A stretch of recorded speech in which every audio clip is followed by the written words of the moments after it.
La senadora Iris Vianey Mendoza del Partido de la Revolución Democrática.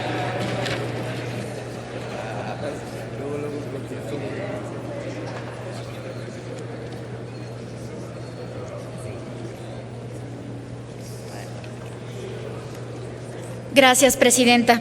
Buenas tardes, compañeras y compañeros senadores. México vive desde hace varios años circunstancias adversas para la protección de la dignidad de las personas que para todos y todos parecían una realidad insólita.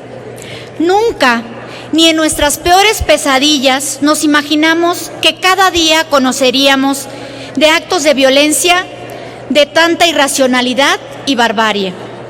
Desapariciones forzadas cometidas por servidores públicos de los 3 órdenes de gobierno.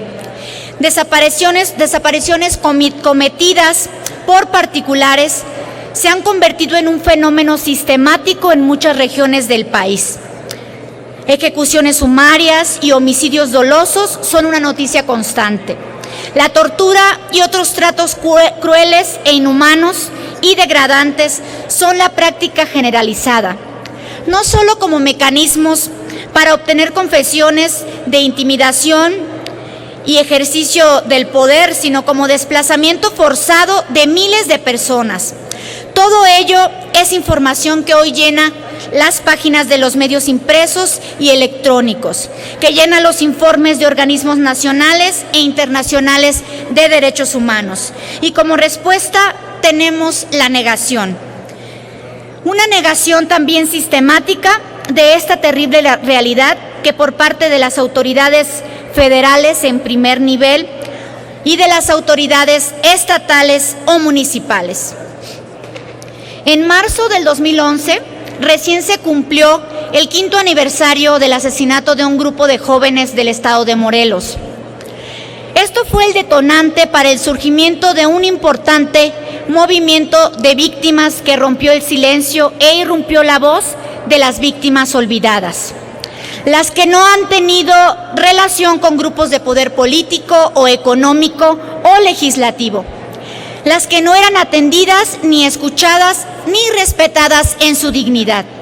Eran solo cifras, eran criminalizadas, eran personas no identificadas, eran daños colaterales y eran víctimas de la violencia derivada de una errada estrategia de militarización de la seguridad pública impuesta desde el año del 2006 y a la que hasta la fecha de hoy se continúa. Este movimiento por la paz con justicia social que surgió en el 2010 como confluencia de familiares de personas desaparecidas y de personas ejecutadas, de personas torturadas y de organizaciones de derechos humanos, de organizaciones que demandaban la paz, el fin de la violencia y la guerra intestina. Participó un asesor de una servidora y de este Senado de la República. En memoria de él, de Ignacio Suárez Guape, es que hoy celebramos que se esté firmando por fin y dando paso a la aprobación de esta iniciativa. Se reunieron con el presidente en turno en 2 ocasiones, con las y los legisladores, con las y los candidatos a la presidencia de la República. El único logro legal reconocido de este movimiento fue la Ley General de Víctimas, publicada por el actual Ejecutivo Federal el 9 de enero del 2013.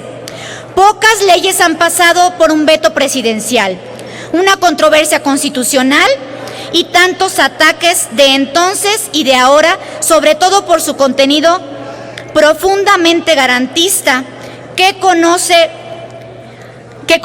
y reconoce a las víctimas los derechos humanos y a las víctimas del delito. Hoy estamos aprobando una reforma constitucional que consolida la base legal que desde el 2011 estaba fundamentada en el 3er párrafo del artículo 1 y en el 2º transitorio, ambos de la reforma constitucional en derechos humanos, así como el artículo 17, el párrafo C del artículo 20 y el 2º transitorio, todos ellos de la reforma constitucional en materia de seguridad y justicia penal que señalan la obligación del Congreso de la Unión de legislar en materia de reparación a víctimas de la violencia, a derechos humanos, víctimas del delito, y esa legislación es precisamente la Ley General de Víctimas, producto del consenso de ese gran movimiento que levantó la voz de este Congreso. Esta reforma, sin lugar a dudas, fortalece los derechos de las víctimas, abre el espacio para profundizar la justicia restaurativa que representa en nuestro país la propia ley. En un momento en el que se carece de un número de personas cuyos derechos son anulados y menoscabados, ya sea por autoridades o por grupos delincuenciales. Se requiere apostar con mayor decisión por el derecho a la verdad, a la justicia, a la reparación integral y por las garantías de la no repetición. Ello significa que deberíamos reformar la ley actual, preservando todos los principios garantistas que le dieron origen y modificación a profundidad a la estructura burocrática que ha surgido del reglamento y de la inadecuada interpretación que hacen las personas que nosotros como Senado elegimos para operar la ley y el Sistema Nacional de Víctimas. El Movimiento Nacional de Víctimas, que se ha organizado para trabajar con este sentido, en este Senado de las leyes generales de desaparición de personas y de tortura, así como las víctimas de otros hechos violatorios de la dignidad y de la vida y de la libertad, quieren acompañar la reforma de esta ley.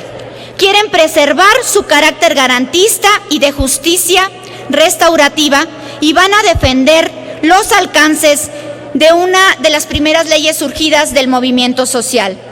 Bienvenida por ello esta reforma constitucional que coloca nuevamente a las víctimas de este país en el eje central de la política de derechos humanos y de la gobernanza democrática. Es por eso que en memoria de algunos, de muchos, de miles, de millones, como José Luis Torres Castañeda, Rafael Sánchez Moreno, es que celebramos que se dé este paso tan importante y esperando obviamente la aparición de los desaparecidos, entre ellos de María Mariscal Magaña, exregidora. Muchísimas gracias.